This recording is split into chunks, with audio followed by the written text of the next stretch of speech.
오늘은 맥주 감사주일입니다.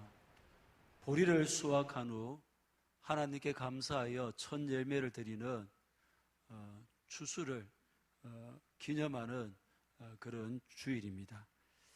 6월절이 끝난 후 7일, 일주일이 7일인데 7주가 지난 후에 지켜진다고 해서 77절로 불립니다. 또 첫 열매를 첫 수확을 하나님 앞에 드린다고 해서 초실절로도 불립니다. 그리고 6월절이 지나고 50일째 되는 날 지켜진다고 해서 오순절로도 불립니다. 그리고 사도행전 2장에 이날에 성령님이 강림하심으로 성령 강림절로도 불립니다.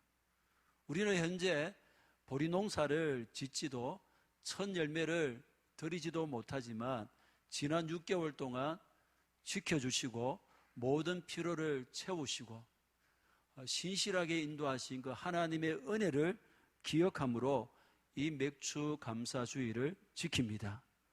여러분 어떻습니까?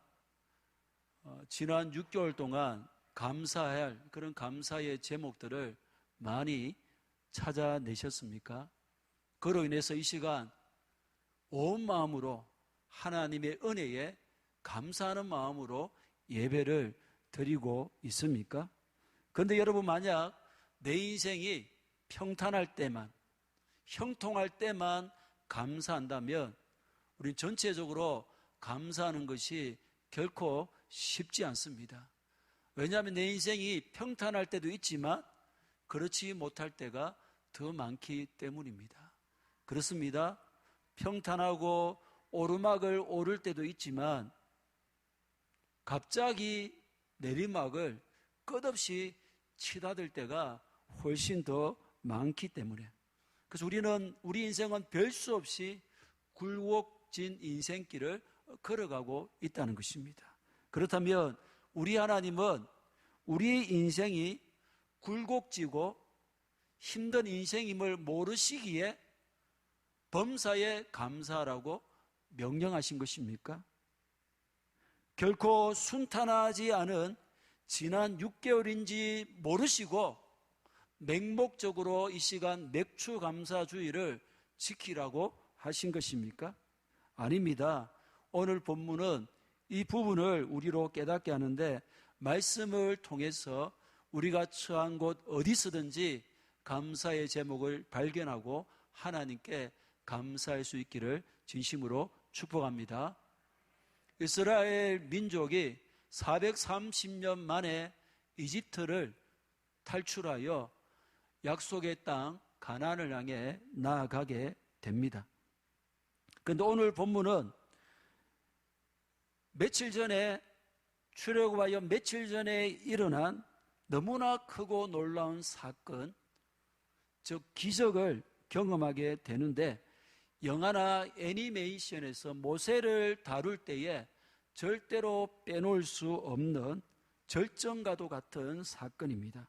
하나님께서 모세를 통해 이집트의 바로 왕에게 내 백성이 나를 예배하도록 내 백성을 내보내라, 그것을 요구하게 했습니다.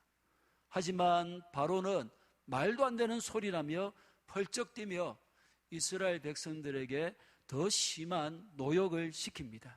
그러나 10가지 재앙을 통해서 결국 바로는 두 손 두 발을 들고 항복하게 됩니다. 드디어 이스라엘은 이집트를 떠나서 약속의 땅을 향해 나아갑니다. 하나님은 백성들을 블레셋 가까운 곳이 아닌 홍해 광야길로 인도하시는데 혹이라도 블레셋과 전쟁이 붙으면 이 백성들이 다시 이집트로 돌아갈까 염려했었습니다. 이스라엘 자손은 홍해를 앞에 둔 곳에 진을 쳤습니다. 그런데 이전에 항복했던 바로가 그 마음이 완악하여 다시 군대를 소집해서 이스라엘 백성의 뒤를 추격해 오고 있습니다. 출애굽기 14장 7절 시작. 선발된 병거 600대와 애굽의 모든 병거를 동원하니 지휘관들이 다 거느렸더라. 선발대로만 출발한 병거가 600대였어요. 그리고 그 뒤를 모든 병거와 또 구절에 의하면 마병과 엄청난 군인들이 그 뒤를 따라서 이스라엘이 진을 친 곳에 가까이 이르게 됩니다. 그러자 이스라엘 백성들의 마음이 매우 다급해졌습니다. 10절에 애굽의 군대로 인해서 이스라엘 백성들이 여호와께 부르짖었습니다. 11절에는 모세에게 애굽에 매장지가 없어서 우리를 광야에 인도하여 죽게 하려고 하느냐 원망합니다. 따집니다. 더 나아가 12절에는 출애굽을 부정합니다. 애굽 사람을 섬기는 것이 이 광야에서 죽는 것보다는 더 낫다는 거예요.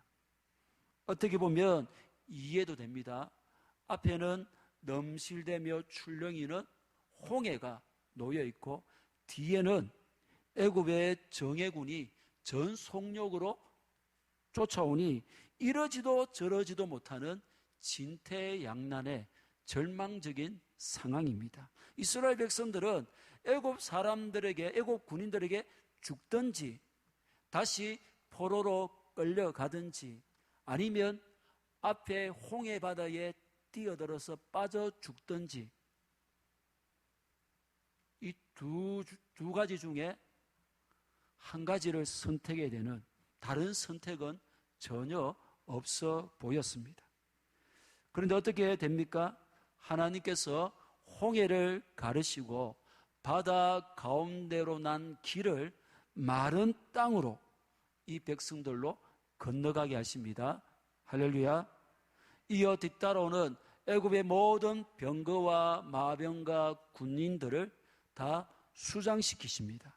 이스라엘 백성들이 건너고 나자 좌우의 벽처럼 멈춰서 있던 그 홍해 바다 물이 흐르면서 다시 합쳐졌기 때문입니다.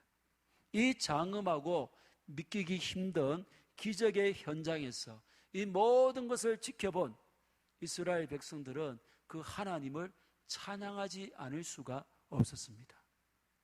그래서 출애굽기 15장 1절부터 본문 앞에까지 이스라엘의 이 찬양이 기록되고 있는 것입니다. 1절, 2절입니다. 시작.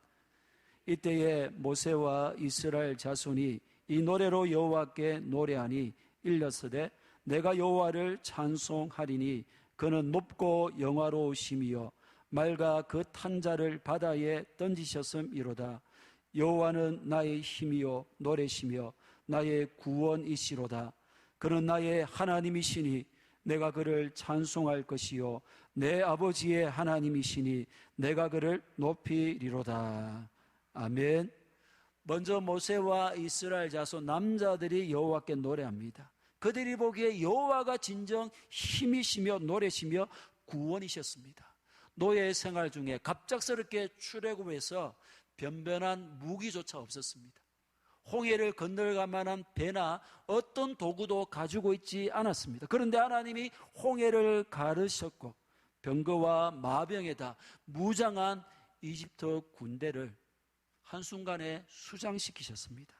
그러므로 여호와 하나님이 진정한 용사이시며 전사가 되신 것입니다. 그래서 모세와 이스라엘 백성들은 친히 용사가 되셔서 이스라엘의 대적을 물리쳐 주시고 홍해를 가르신 이 큰 일을 행하신 하나님께 찬송했습니다.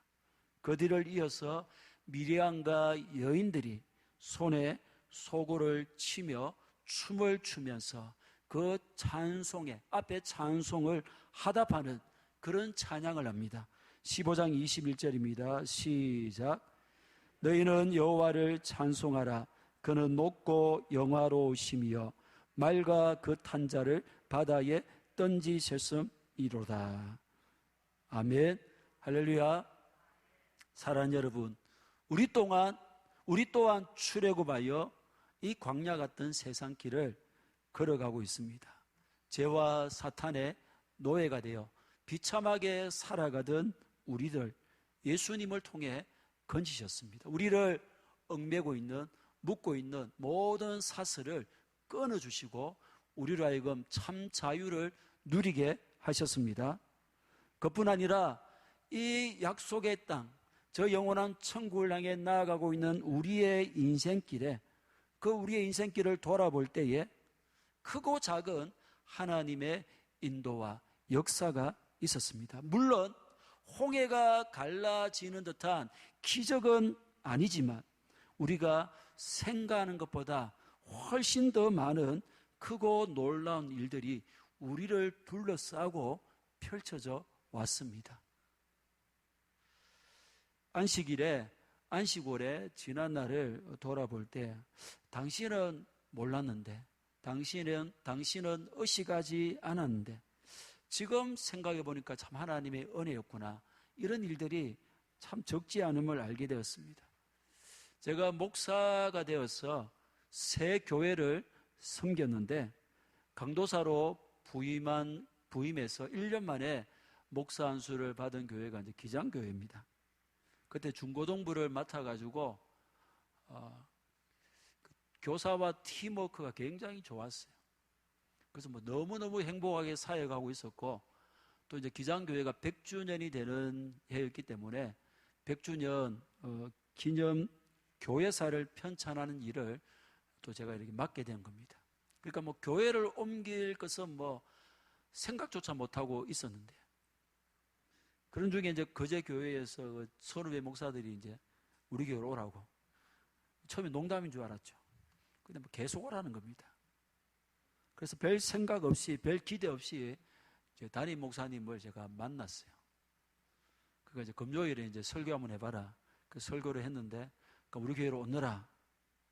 그래서 이제 그 길로 이제 교회를 옮기게 됐는데, 출근 첫날에 이제 지금도 선명하게 기억하는데, 그 거제 교회를 돌아보면서 이 큰 교회에 잘 적응할 수 있을지 자신이 전혀 없었어요. 그래서 한 2년 버티면 많이 있겠구나, 이런 마음을 가졌습니다. 그런데 9년이나 거기에 이제 있게 되었고, 뭐 스님이니 담임 목사니 이런 거는 생각도 못하고 그냥 앞만 보고 달렸어요. 그런데 어느 순간 스님이 되어 있고, 또 어느 날 이렇게 담임 목사가 되어 있으니 당시는 잘 몰랐는데 모든 것이 하나님의 은혜였구나. 나도 모르는 사이에, 당사자인 나도 뭐 전혀 모르는데 그런 가운데서도 하나님께서 세밀하게 이 모든 일들을 진행하고 계셨구나, 이것을 깨닫게 된 것입니다. 그렇습니다. 우리 자신이나 가정이나 혹 직장에서 보이는 은혜뿐 아니라 보이지 않는 은혜가 더 많은 부분에서 작동하고 있다는 것입니다. 지난 날을 생각해 보면 어떻게 여기까지 올 수 있었지? 그렇게 거듭거듭 놀라게 되지 않습니까? 사랑하는 여러분, 오늘 이 시간도 지난 6개월을 돌아보며, 아니 훨씬 이전의 삶을 돌아보며 지금까지 지내온 것 주의 크신 은혜라. 자나깨나 주의 손이 항상 살펴주시고 모든 일을 주 안에서 형통하게 하시네. 그 고백하며 그 은혜로 인해서 모세와 이스라엘 백성들처럼 전심으로 하나님을 찬양하기를 진심으로 축복합니다. 이렇게 기쁨이 충만하고 은혜가 가득한 이스라엘 백성들 앞에 큰 위기가 찾아옵니다. 오르막을 향해 끝없이 나아갈 것 같은 인생길이 한순간에 갑작스럽게 내리막을 만나게 된 것입니다. 22절입니다. 시작. 모세가 홍해에서 이스라엘을 인도하며 그들이 나와서 수르 광야로 들어가서 거기서 사흘 길을 걸었으나 물을 얻지 못하고, 찬송하며 감격의 장소였던, 기적의 장소였던 홍해를 떠나 수르 광야로 들어섰는데 그 길이 만만치가 않았습니다. 문제는 3일 동안 물을 발견할 수 없었다는 겁니다. 3일 동안 그 뜨거운 광야에서, 메마른 광야에서 물을 마시지 못했으니 목마름은 극에 달했고 그 육신은 지칠 대로 지치게 되었습니다. 23절입니다. 마라에 이르렀더니 그곳 물이 써서 마시지 못하겠으므로 그 이름을 마라라 하였더라. 그렇게 물을 찾다가 마라라는 곳에 이르렀는데 다행스럽게 물이 있습니다. 이스라엘이 홍해를 출발한 후 첫 번째 진을 친 곳이 바로 이 마라입니다. 그래서 물을 보고는 이제 살았다. 그렇게 반색을 하며 지체 없이 달려가서 물을 허겁지겁 마시는데 바로 내뱉고는 절망하게 됩니다. 그 물이 너무 써서 아무리 목마르지만 마실 수가 없었던 거예요. 단지 물만 쓰다는 것이 아니라 악취가 나고 병을 일으키는 그런 지독한 물이었던 거예요. 그래서 마라는 그래서 붙여진 이름입니다. 24절 시작. 백성이 모세에게 원망하여 이르되 우리가 무엇을 마실까 하매. 3일 전에 그 감사, 감격, 그거는 다 어디 가버리고 백성들은 모세를 향하여 원망하기 시작합니다. 우리가 무엇을 마실까? 지난 3일 동안 메마른 광야를 걸어 목이 말라 죽을 지경인데 겨우 물을 발견했지만 이 물을 마실 수 없으니 도대체 어쩌란 말인가? 이런 원망과 분노가 가득한 그런 말입니다. 어떻게 보면 이스라엘 백성이 맞닥뜨린 상황은 3일 전과 비슷합니다. 어떤 상황입니까? 앞에는 홍해, 뒤에는 이집트의 군대, 앞으로 가도 죽고 또 뒤에 이집트 군대에서도 죽는, 그러니까 앞도 뒤도 다 죽는 상황이에요. 지금도 마찬가지입니다. 마라물을 마시지 않으면 목이 말라서 죽고 마시면은 또 마시도 죽습니다. 동일한 상황이라면 이스라엘 백성들은 당연히 3일 전에 홍해를 가르시고 이집트 군대를 수장시킨 그 하나님의 그 놀라운 기적을 떠올려야 했습니다. 그런데 그렇지 못합니다. 불과 3일 전에 홍해를 가르시고 애국 군대를 수장시킨 그 하나님을 뜨겁게 찬양했는데 이제 고작 3일 지났을 뿐인데 크고 놀라운 일을 행하신 하나님을 새카맣게 잊어버리고는 원망만을 내뱉고 있었습니다. 그런데 여러분, 이 모습도 이해가 됩니다. 3일 동안 물을 마시지 못했다면 그것도 메마르고 아주 건조한 땅 광야에서라면 그 고통은 우리가 생각하는 그 이상의 것일 겁니다. 제가 고등학교 한 2학년 때인가 소풍을 갔는데 제법 높은 산으로 걸어갔습니다. 바위도 곳곳에 있었고 그날따라 날씨도 매우 더웠고 햇빛도 굉장히 따가웠습니다. 그래서 걷고 또 걷고 해서 지친 가운데 목적지에 도착해서 여러 가지 프로그램을 하다가 제가 굉장히 갈증을 크게 느껴가지고 저기 이제 친구들에게 물을 달라 했습니다. 그때 한 친구가 이제 물병을 주어서 급하게 입안에 가져갔는데 바로 내뱉고 말았어요. 마라의 썬물이었기 때문이 아니라 소주였습니다. 술을 안 마시니까 이제 놀린다고 이제 그 물이라고 이제 준 것입니다. 흔히 인간은 공기 없이는 3분, 물 없이는 3일, 그리고 음식 없이는 3주까지 생존할 수 있다고 합니다. 지금 이스라엘 백성들은 딱 죽기 직전 한계 상황에 도달했습니다. 그러니까 하나님을 원망할 만합니다.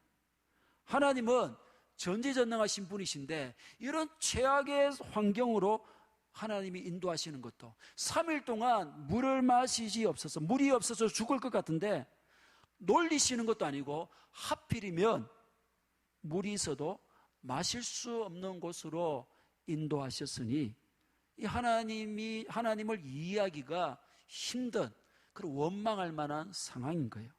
그렇다면 하나님은 놀리시는 것도 아니고 왜 이스라엘을 이 마라로 인도하신 것입니까?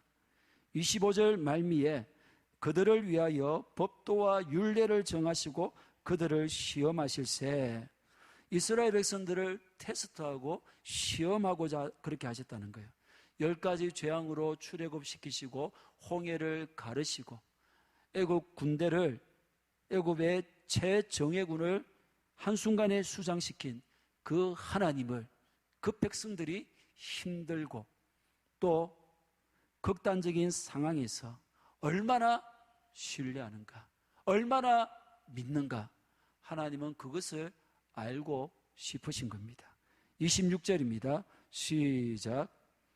이르시되 너희가 너희 하나님 나 여호와의 말을 들어 순종하고 내가 보기에 의를 행하며 내 계명에 귀를 기울이며 내 모든 규례를 지키며 내가 애굽 사람에게 내린 모든 질병 중 하나도 너희에게 내리지 아니하리니 나는 너희를 치료하는 여호와임이라.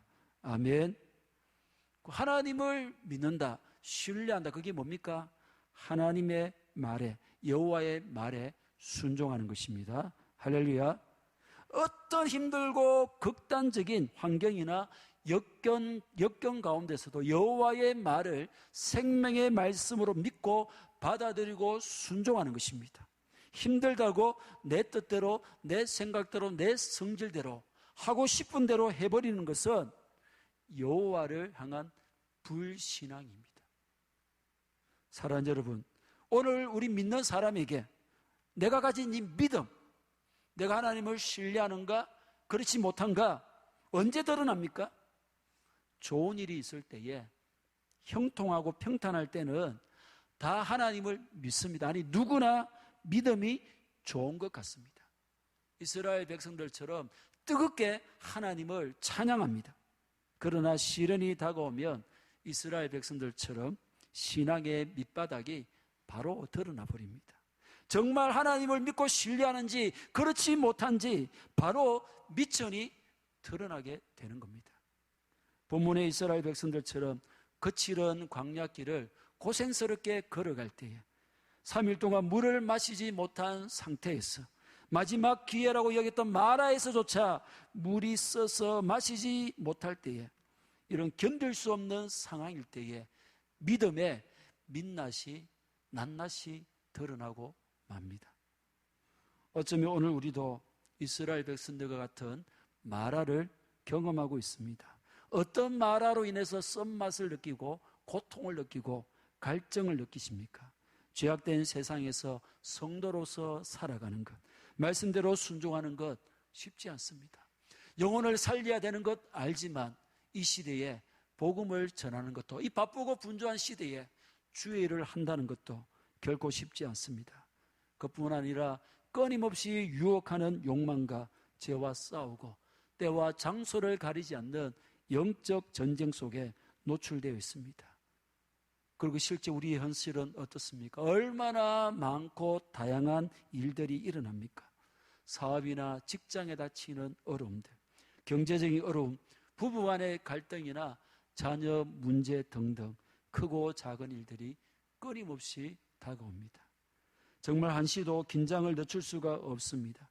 이런 상황이 반복되다 보면 사람인 이상 우리도 이스라엘 백성처럼 실망하고 하나님을 향해 분노할 수 있습니다. 지금 내 몸이 만신창이인데, 이곳저곳 안 아픈 곳이 없는데 도대체 이 상황에서 나보고 어쩌란 말입니까? 사랑하는 자녀가 직장이 없어서 그렇게 시간을 날마다 죽이고 있는데, 그걸 지켜보는 부모의 마음이 썩어 문드러지고 있는데 그 상황에서 도대체 어쩌란 말입니까? 뭘 하라는 말입니까?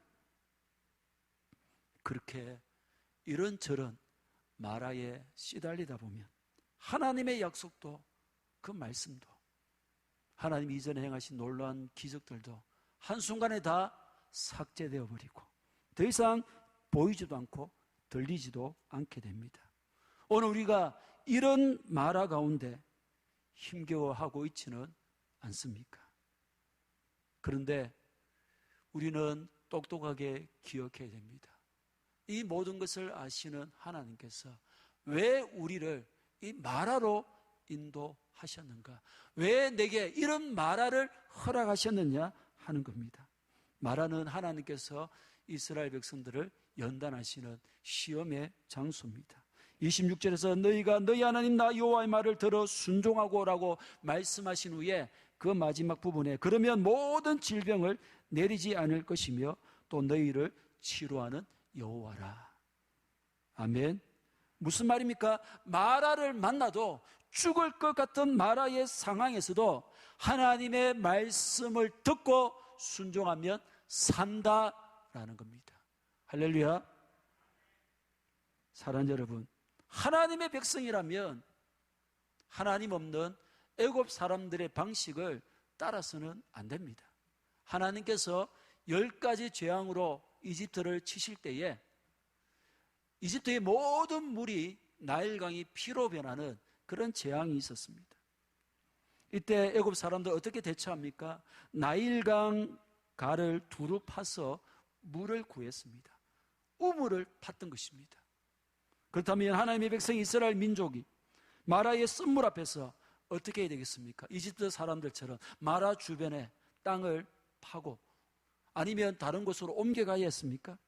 아닙니다. 끝까지 하나님을 신뢰하며 이 마라를 주신 하나님께서 이 문제를 해결하실 때까지 기다려야 했습니다. 홍해를 가르치고 애굽의 군대를 물리치면서까지 여기까지 인도하신 하나님께서 목말라 죽는 것을 절대로 지켜볼 뿐이 아니라는 그 믿음 가운데 신실하신 하나님을 붙들어야 했습니다. 왜 하나님은 우리의 인생을 평탄이 아닌 굴곡진 그런 힘든 인생이 되게 하십니까? 왜 오르막과 함께 내리막도 허락하십니까? 우리로 진정으로 여호와를 믿고 의지하며 어떤 경우에도 하나님의 하나님 되심을 믿고 그분의 말씀을 붙들고 순종하는지 시험하십니다. 이 시험을 통과하는 우리 모두가 되기를 진심으로 축복합니다. 그러면 이제 순종을 결심하고 마라에서 일어나 다시 걷기 시작한 이스라엘 백성에게 어떤 일들이 기다리고 있습니까? 마지막 27절입니다. 시작. 그들이 엘림에 이르니 거기에 물샘 12가 종려나무 70그루가 있는지라 거기서 그들이 그 물 곁에 장막을 치니라. 아멘.